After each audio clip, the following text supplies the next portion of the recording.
Welcome back to Movie On. Today I'm going to explain the movie called 3096 Days from 2013. The movie begins with a young girl skiing down the snowy mountains and narrating her story. The story begins with, one of them had to be caged, and that was her.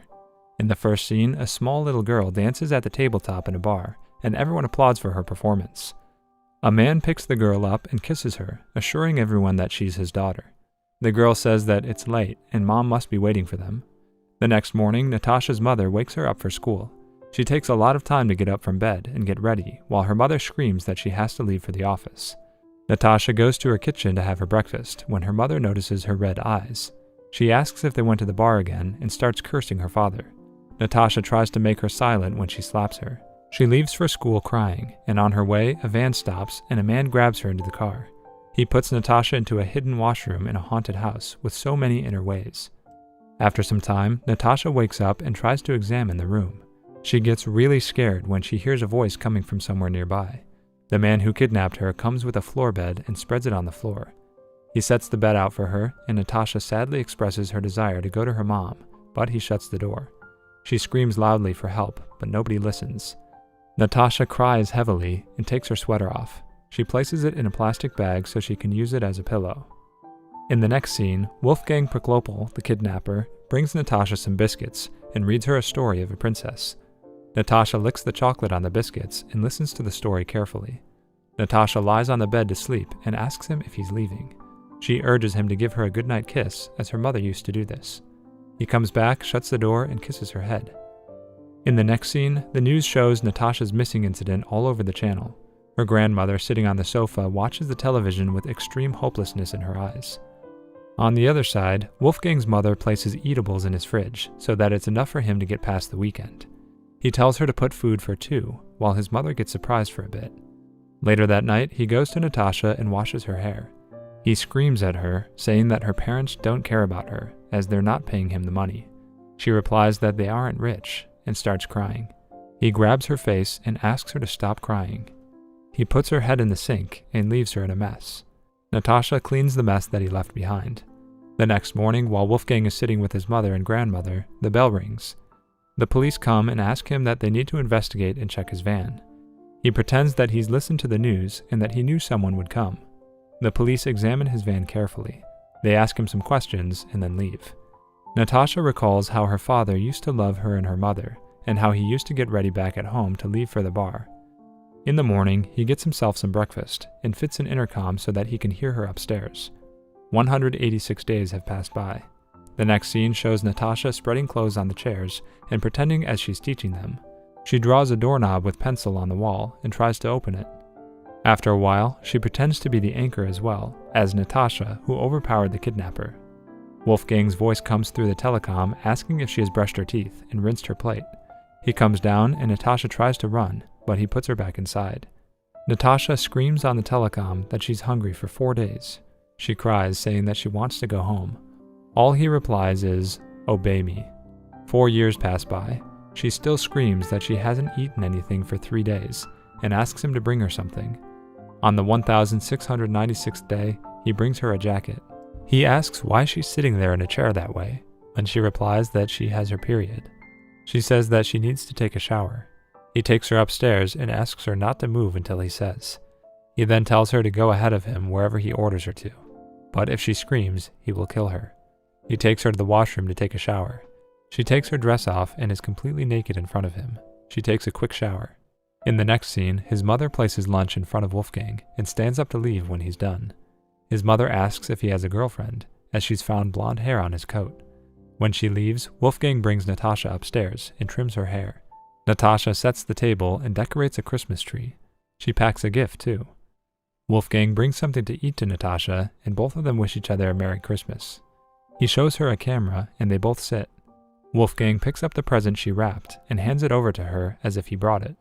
She thanks him and opens as he makes a video of her. It's a Walkman inside, and she loves it.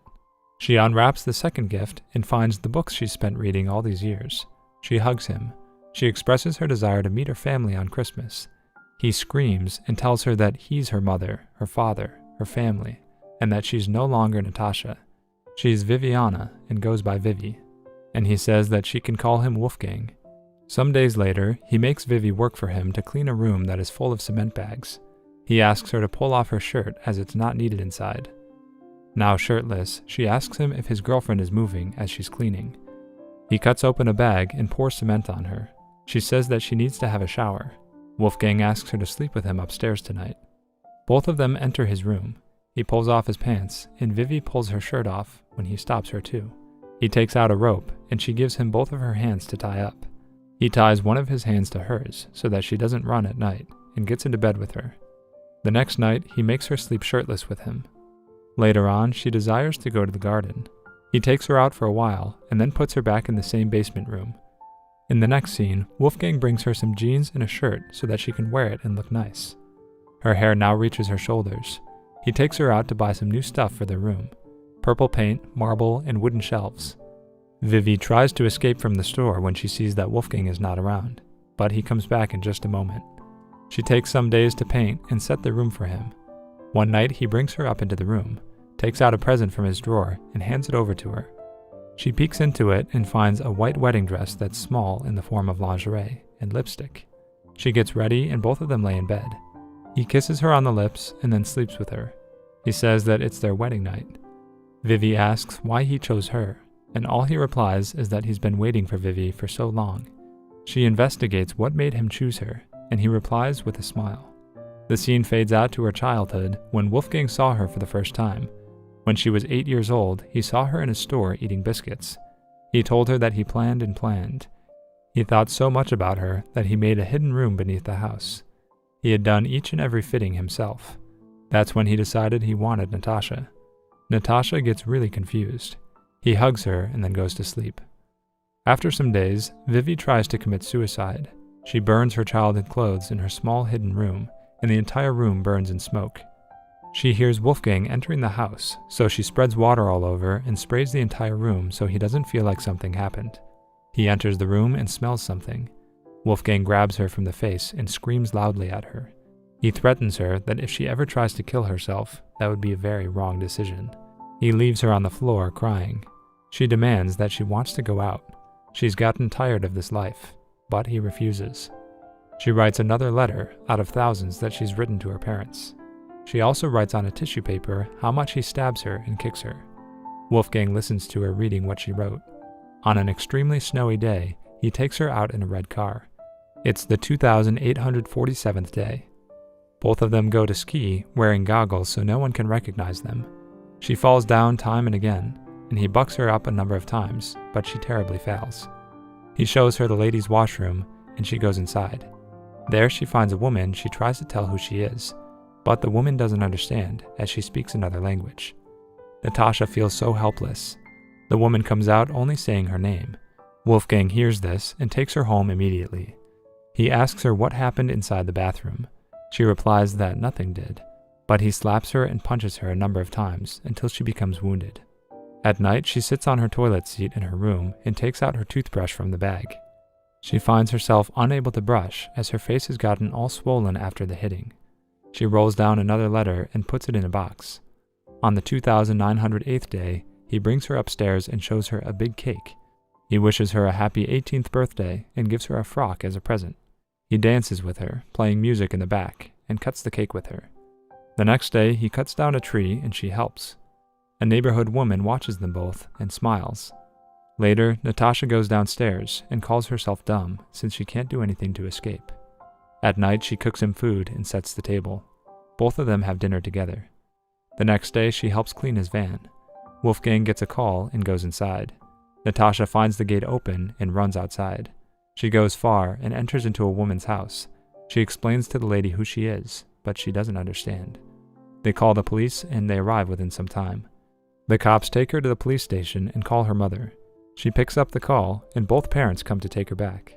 Meanwhile, Wolfgang attempts suicide by laying on the railway track.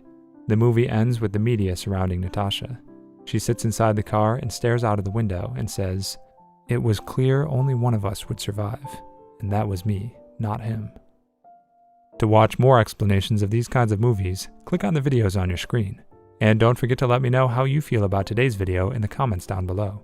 And at last I will say, stay safe, stay well, thanks.